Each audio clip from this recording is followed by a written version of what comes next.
Agora são 3 horas, 3 minutos. Doutor Fernando Quercia, advogado tributarista, está com a gente todas as segundas-feiras no quadro Seu Direito, para tirar dúvidas dos nossos ouvintes, dos nossos internautas sobre o direito tributário. E o senhor traz... Em primeiro lugar, boa tarde, doutor Fernando, seja muito bem-vindo. Boa tarde, Marco, boa tarde aos ouvintes da CBN. Esse primeiro assunto que o senhor traz, eu até falava fora do ar aqui. Quem não foi vítima... já foi vítima de tentativa, né? O famoso mãe, mudei de número, pai, mudei de número, pode fazer uma transferência para mim, um Pix, a clonagem do aplicativo de comunicação. E aí é o seguinte, doutor Fernando, a gente sabe que quem cai não tem para onde recorrer. Pode-se processar ou entrar com uma ação responsabilizando a companhia telefônica ou aplicativo por isso? Vamos lá, esse é um assunto bastante interessante mesmo, Marco, e até por isso que eu trouxe aqui para os ouvintes da CBN, para compartilhar, né?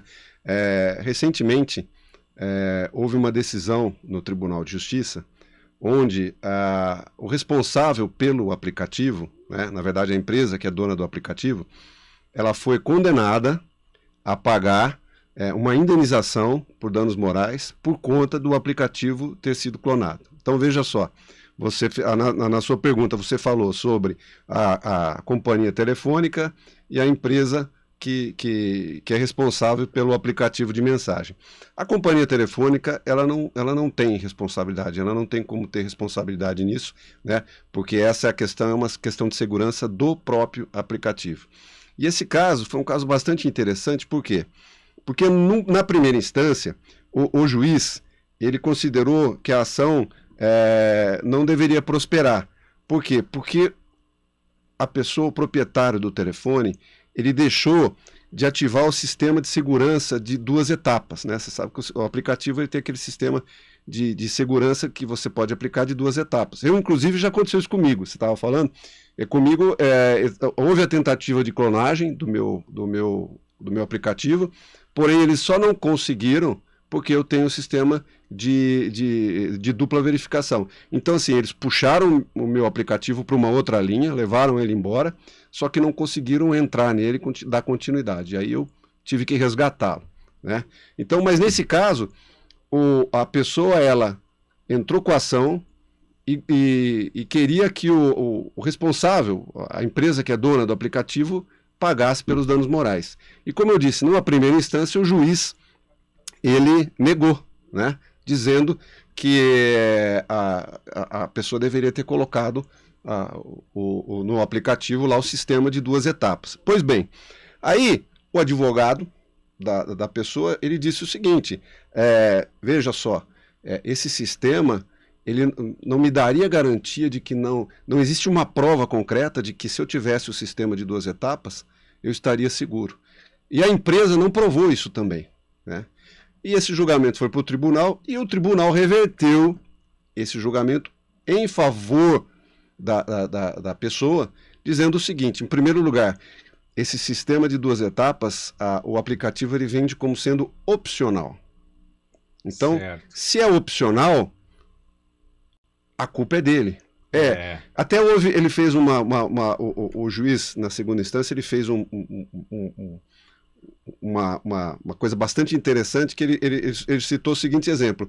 Imagine que você vá num parque de diversões, e aí tem lá um brinquedo, e aí o parque diga o seguinte, o cinto de segurança é opcional. Não pode. Claro que não, né? Então, com base nesse argumento, o tribunal acabou revertendo essa situação e o cliente do aplicativo, né, ele ganhou a ação no tribunal para ser ressarcido por danos morais por conta de ter tido o seu aparelho clonado. Vamos, só para terminar, né, isso é um assunto que a gente pode falar numa outra hora, que é a questão da indenização. O valor dessa indenização por danos morais, ele foi de R$4.000. Mas isso é um assunto para uma outra hora. Ah, não, sobre os valores a gente fala depois. É que existe a clonagem, né, e existe o roubo da foto, por exemplo, né? Às vezes, por exemplo, alguém tenta usar o número do celular de alguém, às vezes pega só a foto, coloca no outro número e vem com isso, né? Também. Esse texto padrão que eu disse aí, mãe, pai, troquei Sim. de celular, né? Sim. Então, são casos diferentes. Casos né? diferentes. Nesse caso, houve a clonagem efetiva, né? Então, o que eles fazem? Essa clonagem, como é que ela funciona? A pessoa puxa o seu aplicativo para uma outra linha de telefone e passa a usar, como sendo, quando ele consegue efetivar a clonagem, ele passa a usar esse aplicativo, né? Como se fosse você. Certo. Né? Então, é até mais grave nesse caso do que utilizar a sua foto por uma outra linha de telefone, né? Pois é. Doutor Fernando Quercia, mais uma, né? E essa é uma polêmica do tamanho do mundo. Algumas redes sociais bloqueiam usuários por conta de publicações que entendem que são contrárias à política estabelecida. Isso está correto porque bate naquela situação da liberdade de expressão, né? Olha, eu quero me manifestar, mas ao mesmo tempo, nenhuma dessas redes é pública, né? Tem um dono, tem alguém que responde, né? Senão, por exemplo, a operadora aí, ou o aplicativo não teria que pagar R$ 4.000 que fossem para a pessoa. Como é que funciona isso? Até onde vai? Tá correto isso? Veja só, acho que você colocou muito bem, Marco, o seguinte, não é uma rede pública, né? E dentro dessa rede privada, dessas mídias sociais, eles podem sim estabelecer políticas, né? Colocando parâmetros para que não haja abuso na hora de efetivar publicações. Porém, esse entendimento do que é abuso ou não, ele acaba sendo um pouco complicado, né? Porque muitas vezes o que eles entendem como abuso, e muitas vezes essas empresas são empresas globais, né? Então, você tem países onde a cultura é diferente e o entendimento acaba sendo diferente. Mas eu tive um caso recentemente, aqui em Campinas, inclusive, em que eu fui advogado de um jornalista que usa ativamente as mídias sociais. Hoje ele usa essas mídias sociais até como forma de sustento, e ele teve a mídia social dele bloqueada por conta de uma publicação. Eles bloquearam por 15 dias, inicialmente, né? E depois ele teve uma reincidência e bloquearam novamente por tempo indeterminado. Agora, e nós conseguimos reverter isso aí, inclusive fazer com que ele também recebesse uma indenização por danos morais. Por quê? Porque eu acho que a grande falha dessas redes sociais, né, e com base nessa falha que o juiz ele deu ganho de causa para a gente, foi que não há uma notificação prévia para o usuário. Então, eles simplesmente bloqueiam a sua mídia social. Não tem uma lista do que não se pode fazer. Não, eles deveriam pelo menos dizer o seguinte: olha, eu estou apagando esse conteúdo, né? E estou te notificando para que você não coloque mais nada sobre essa questão, sobre esse conteúdo. Não, eles simplesmente, no primeiro momento, eles apagam o conteúdo e depois, no segundo momento, eles bloqueiam a rede social. Você não tem acesso, você deixa de poder usar a sua rede social. Então, sem essa notificação prévia, né, que eles deveriam fazer, a justiça entendeu que houve um abuso por parte da empresa que é a proprietária da mídia social. E com base nesse abuso, a justiça acabou condenando essa empresa a pagar também uma indenização para esse jornalista. E, a partir de agora, né, se efetivamente algum conteúdo que o jornalista postar e contra o que a empresa pensa, ela tem que primeiro notificar ele para que ele saiba que ele tem um prévio conhecimento e possa, né, evitar amanhã ou depois de ser penalizado. Ou tentar, porque não tem onde recorrer, né? Já bloqueia e acabou.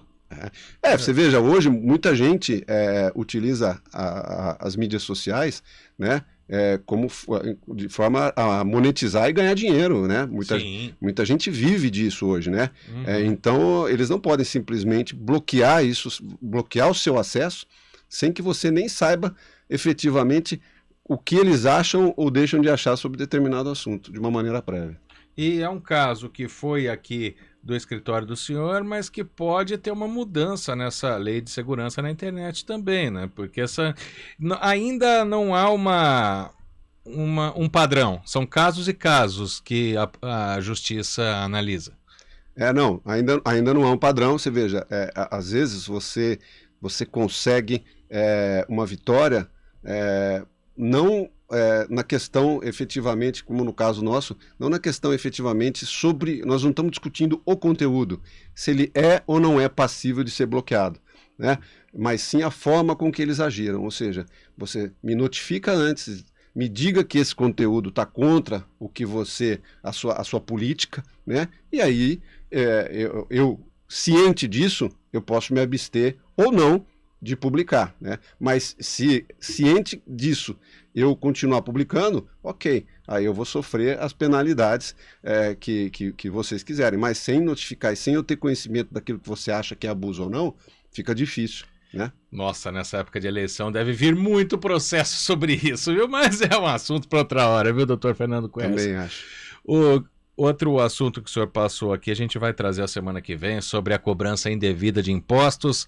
A gente volta, espero o senhor na segunda-feira no seu direito. E aí, né, doutor Fernando Quercia, depois, na época do horário eleitoral, que o Estúdio CBN perde meia horinha, a gente vai fixar esse horário aqui logo depois das 3 com o senhor, tudo bem? Maravilha, Marcos, muito obrigado pelo espaço. E um grande abraço a todos os ouvintes e telespectadores aí da CBN. O Marco Antônio do Jardim Botafogo está fazendo pergunta no lugar errado. Obrigado, doutor Fernando Quercia. Até a semana que vem, agora 3h15. Estúdio CBN.